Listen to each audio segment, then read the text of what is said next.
Olá, queridos, paz do Senhor Jesus, sejam mais uma vez bem-vindos ao meu canal.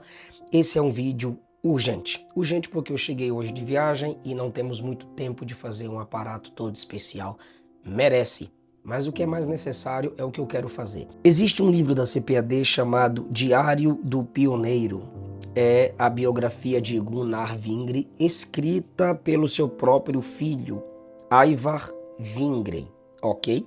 E como hoje as Assembleias de Deus estão comemorando 114 anos, eu gostaria de fazer esse vídeo comemorativo, como se estivéssemos juntos, eu e você, meditando no diário do pioneiro das Assembleias de Deus, um deles, Daniel Berg. Farei outro vídeo, mas hoje é o de Gunnar Wingren. Eu costumo dizer que um dos meios do ser humano se tornar inesquecível é escrevendo. E antigamente os homens de Deus tinham o costume de anotar suas experiências, suas fraquezas, seus clamores por Deus. Se nós temos as confissões de Agostinho, nós temos as batalhas de Lutero, todas escritas e anotadas, nós também temos o diário de um pioneiro, um dos pioneiros das Assembleias de Deus. Aqui no livro Diário do Pioneiro, na página 19, ele diz onde nasceu, em Ostra, Suécia, em 8 de agosto de 1879. Seu pai era jardineiro, os pais eram crentes e procuraram desde a infância conduzi-lo nos caminhos e nos preceitos do Senhor. Ainda bem pequeno, ele já era levado à escola dominical. As origens das Assembleias de Deus têm muita comunicação, interconexão com a escola bíblica dominical, a maior formadora de teólogos da vida prática, da vida teológica e prática na igreja. Aos 11 anos de idade, ele concluiu o seu primeiro curso primário e começou a ajudar o seu pai no ofício de jardineiro. Não tinha esse problema como tem hoje em muitos locais, essa proibição dos filhos trabalharem com seus pais. Era comum e ali ele servia junto ao seu pai, trabalhando de jardineiro, e ele continuou nessa atividade. Quando ele tinha 9 anos de idade, ele sentiu o chamado de Deus para a vida dele. Se sentiu atraído por Deus de uma forma especial. E quando ele se sentiu atraído por Deus, ele diz assim: eu costumava orar muito. Cada vez que Deus te atrair, Ele vai te chamar para a oração.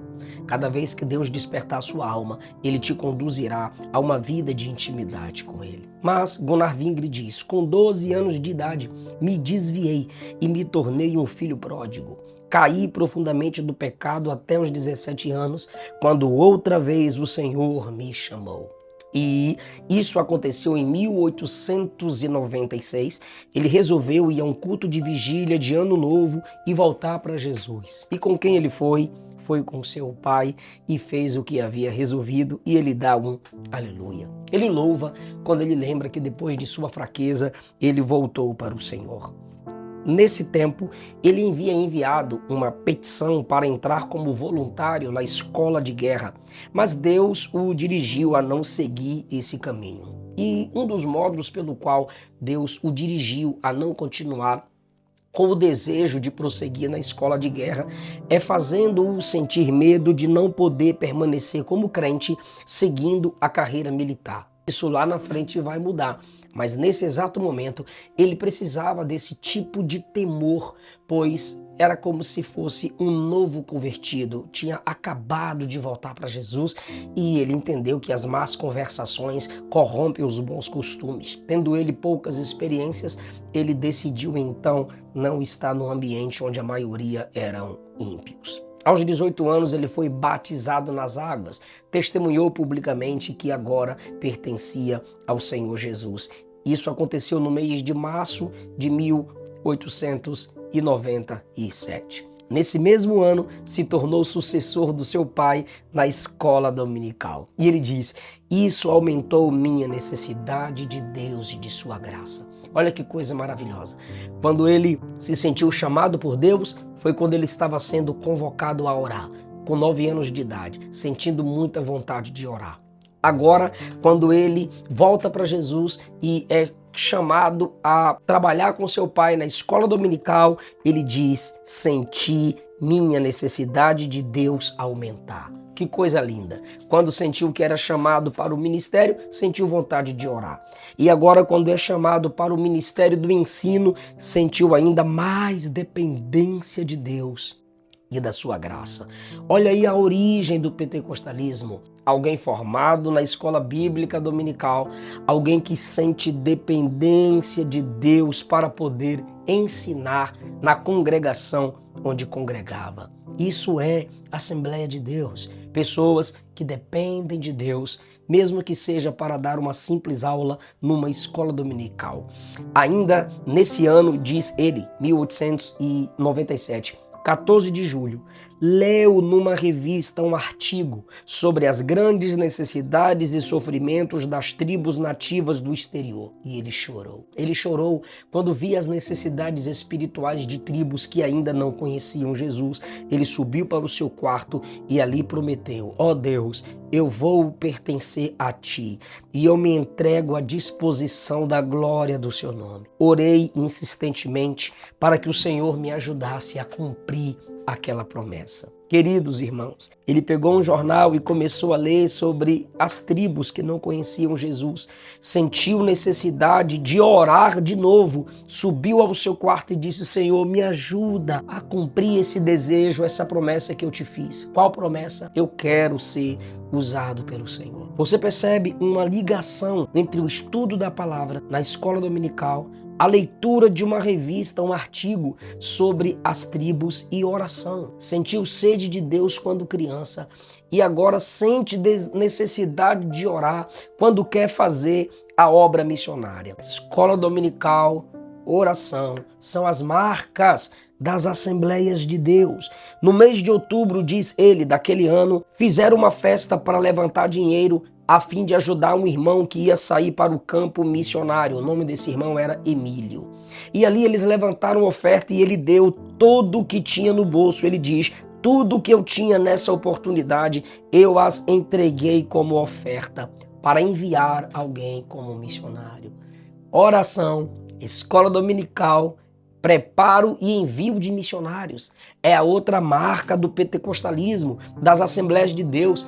Quando ele voltou para casa, ele diz: quando eu voltei daquela festa, senti uma alegria imensa e uma voz que me dizia: tu também irás ao campo de evangelização, da mesma forma que o Emílio. Que coisa maravilhosa.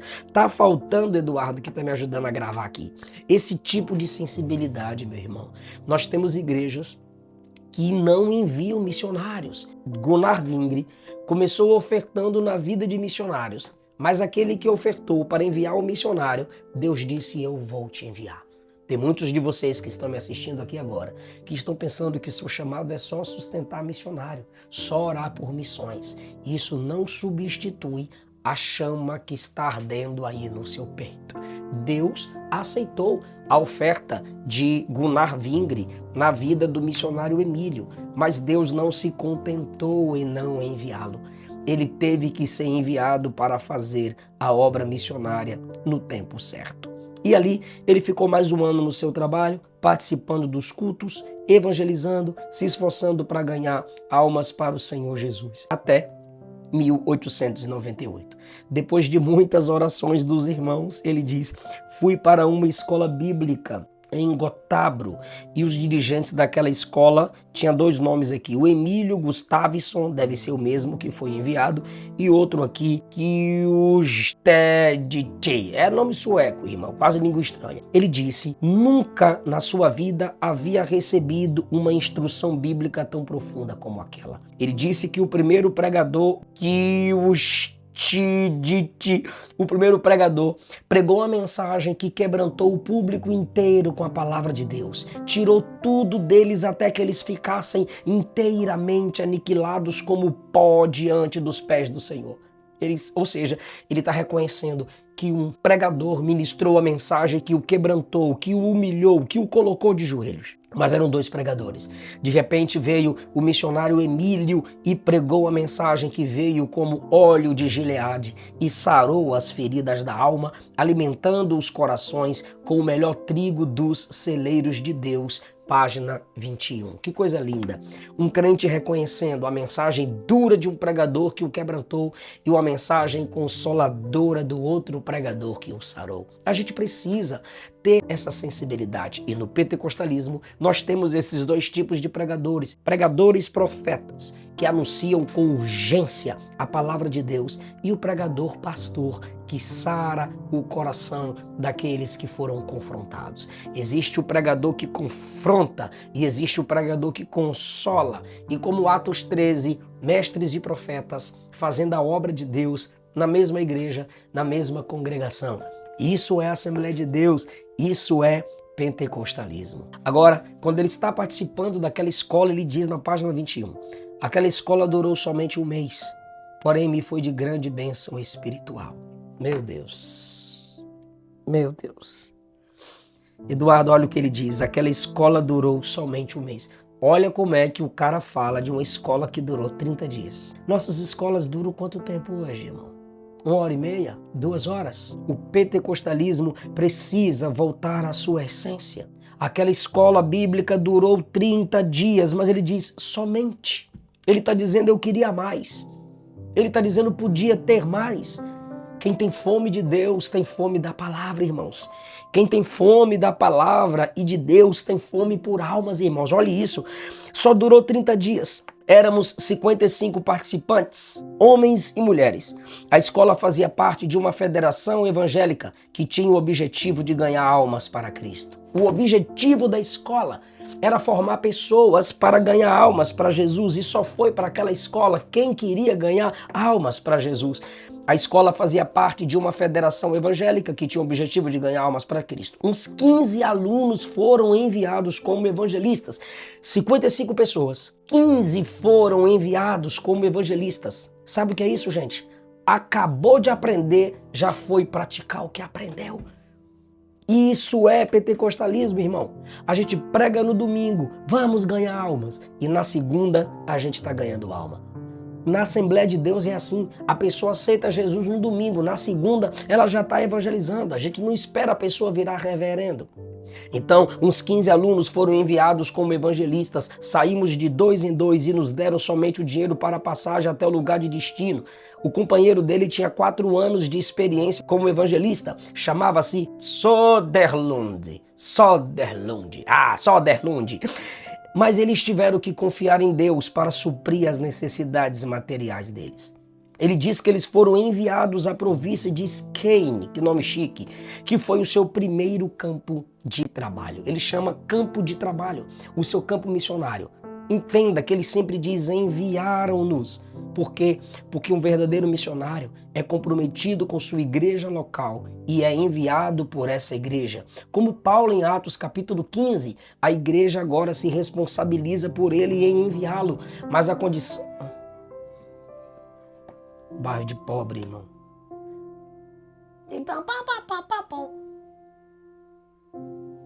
E ali, quando chega naquele ambiente, ele se reúne com os irmãos. Eles chegavam nos locais e procuravam os crentes daquele local. Nesse parágrafo aqui, quando ele chega nesse local, Skane, ele procura os irmãos para cultuar. Depois foi na província de Västergötland, e ali outro culto. Depois chegou em Tidaholm, e ali adoeceu de papeira, sei lá que doença é essa, e aí ele sonhou que tinha morrido, mas os irmãos oraram por ele. Adoeceu no sábado e na segunda já estava curado e continuou a viagem pregando. Depois chegou em Svedala e ali se tornou a base de sua atuação. Encontrou alguns irmãos, fez outro culto, sempre procurando um ambiente onde os crentes estavam para cultuar e assim atrair os ímpios para a glória de Deus. Viu ali um servo de Deus muito velho numa aldeia de pescadores onde realizou o culto e cantou um hino intitulado Jesus me faz sereno e satisfeito.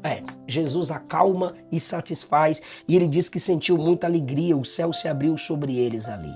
Na primavera seguinte, ele voltou para a casa de seus pais, trabalhou um tempo no jardim com seu pai. Primeiro trabalhou no jardim real, depois foi estar com o seu pai. Recebeu uma carta de outro evangelista convidando-o para ajudá-lo em alguns cultos num lugar não tão distante de onde ele estava. E ele disse: se é de sua vontade, Senhor, que ele me faça esse convite e eu não vou falar nada. E ele foi novamente convidado, depois da carta, sentiu que era de Deus e foi ali ganhar alma. Talvez você diga: ah, pastor, mas como assim sentir que era de Deus? É porque nem todas as portas são as que nós devemos passar. Atos capítulo 16, Paulo queria pregar numa certa província, queria ir para a Ásia, queria ir para a Bitínia, mas o Espírito Santo o impediu. Nem todo o ambiente é para você. É uma porta que Deus abriu para outro. E ele precisava de uma direção de Deus e Deus lhe dava a direção. Eu sei que você vai adquirir esse livro, deixa eu acelerar aqui como que ele foi chamado para vir ao Brasil. Página 26 do Diário do Pioneiro Gunnar Vingre. Em um determinado dia, Deus colocou no coração dele que ele deveria se reunir no sábado à noite para orar na casa de um irmão da igreja que tinha sido batizado com o Espírito Santo. Enquanto estavam orando, o Espírito Santo desceu de maneira poderosa sobre eles. E houveram vários comentários sobre aquela reunião. E várias pessoas passaram a se reunir ali diversos sábados e todas as vezes o Espírito do Senhor vinha sobre eles de maneira poderosa. Durante aquelas semanas de oração, de novo, durante aquelas semanas de oração, sentimos o poder de Deus vir sobre nós como uma pressão, como um forte peso, de tal maneira que muitas vezes não conseguíamos nos sentar à mesa para comer. Caíamos no chão, dobrávamos os joelhos em alta voz, louvávamos o nome do Senhor. Estávamos tão cheios da alegria do Espírito Santo que clamávamos com voz elevada, cada um onde estava. Foram dias maravilhosos de imensa alegria na presença do Senhor. Aí ele diz: glória a Jesus. Isso aqui são as anotações dele. Não tinha essas danças ensaiadas, esses rodopios. Quando a presença de Deus se manifestava, caíam de joelhos, se prostravam e começavam a clamar, clamando, orando, adorando o precioso nome de Jesus. Se você está assistindo esse vídeo, comenta aí embaixo. Faz de novo, ó Deus. Faz de novo, ó Deus. Aleluia. Em uma daquelas reuniões durante esse período de oração, notamos que um dos irmãos foi arrebatado em espírito de maneira especial, como um arrebatamento profético, porque podia-se dizer daquele irmão, como disse o apóstolo Paulo: se enlouquecemos, é para Deus. 2 Coríntios 5,13. Um outro irmão, Adolfo Undi, recebeu do Espírito Santo palavras maravilhosas e vários mistérios sobre o meu futuro lhe foram revelados. Nas reuniões de oração, o Espírito Santo desceu e alguém começou a profetizar. E, entre outras coisas, o Espírito Santo falou através desse irmão que Gunnar Vingre deveria ir para o Pará. Olha só, irmão, todo mundo falando a língua lá do país deles, da Suécia, eram suecos, e de repente o cara fala: você vai para o Pará. Foi nos revelado também que o povo para quem eu testificaria de Jesus era de um nível social muito simples. Olha o tipo de gente que ele alcançaria no Pará. Eu deveria lhes ensinar os primeiros rudimentos da doutrina do Senhor. Naquela ocasião, tivemos o imenso privilégio de ouvir através do Espírito Santo a linguagem daquele povo, o idioma português. Meu Deus do céu! O Espírito falou o idioma português através do profeta, para que eles entendessem para onde eles estavam indo, para onde o Gunnar Vingre seria enviado para pregar. Ele também nos disse que comeríamos uma comida muito simples, acho que tinha açaí aí no meio, mas Deus nos daria tudo o que fosse necessário. O Espírito Santo disse também que eu iria me casar com uma moça chamada Strandberg. Tempos depois, casei-me com Frida Strandberg. Aquela profecia ocorrera muitos anos atrás, antes de eu a conhecer. Tu que fala que não existe profecia para casamento, tu não é pentecostal não. Eu acho interessante essa profecia para o casamento dele, Eduardo. Sabe por quê? É só ler aqui, ó, na página 23. Uma semana após voltar para a minha igreja, tive uma luta interior tremenda. Decidi não continuar mais como missionário na China. Escrevi para a convenção e comuniquei o que havia decidido. Por esse motivo, acho que a noiva dele tinha alguma ligação com a China ou era chinesa. Por esse motivo, minha noiva rompeu comigo. e quando recebi sua carta, respondi: seja feita a vontade do Senhor. Ele estava seguindo a direção de Deus para não continuar na China. Sua noiva não quis se casar com ele, largou ele por carta e ele respondeu: seja feita a vontade do Senhor. Deus é soberano sobre os meus relacionamentos, Deus é soberano sobre o meu coração, e aquele que disse seja feita a vontade do Senhor recebeu uma profecia sobre qual era a pessoa da vontade de Deus para se casar com ele. E aqui está o nome dela: Frida Strandberg. Ah, você não sabe quem é Frida? Vou cantar um hino dela para você. Se pelos vales eu, peregrino, vou andar. Rapaz, Frida Wingren, uma grande compositora, uma grande pregadora, uma grande poetisa das Assembleias de Deus. Naquele dia, deixa eu voltar que eu já estou empolgado, meu Deus do céu. Naquele dia que ele recebeu aquela profecia, tem mais aqui, cadê? Achei. O Espírito Santo falou com quem ele iria se casar e ele disse: glória a Jesus. Ok. O que faltava saber era onde estava situado o Pará. Olha a maturidade desse jovem. Ele recebeu a profecia: você vai para o Pará. Por que Deus não fala onde é o Pará? Irmão, Deus falou que ele ia para o Pará. Deus deu o idioma de onde ele iria pregar. Deus disse com quem ele iria se casar. Deus deu o nome por profecia com quem ele iria se casar. São as notas do pioneiro das Assembleias de Deus, as anotações. Aí ele disse: o que faltava era saber onde estava situado o Pará. Nenhum de nós conhecia. Ele acreditou na profecia. No dia seguinte eu disse isso ao irmão Adolfo: vamos a uma biblioteca. Sabe quem é Adolfo? O profeta, que falou um monte de coisas sobre o futuro dele. Vai para o Pará. O Espírito Santo falou através do Adolfo o português, a língua do Brasil. Falou até a comida que ele iria comer. Falou da mulher com quem ele iria se casar. E agora ele chega para esse profeta e diz assim: a gente não sabe onde é o Pará. Sabe o que é que eles decidiram? Vamos a uma biblioteca. O profeta poderia dizer: Deus vai me revelar. Não, irmão. A Assembleia de Deus foi, em sua origem, feita, formada, inspirada por homens que tinham maturidade cristã.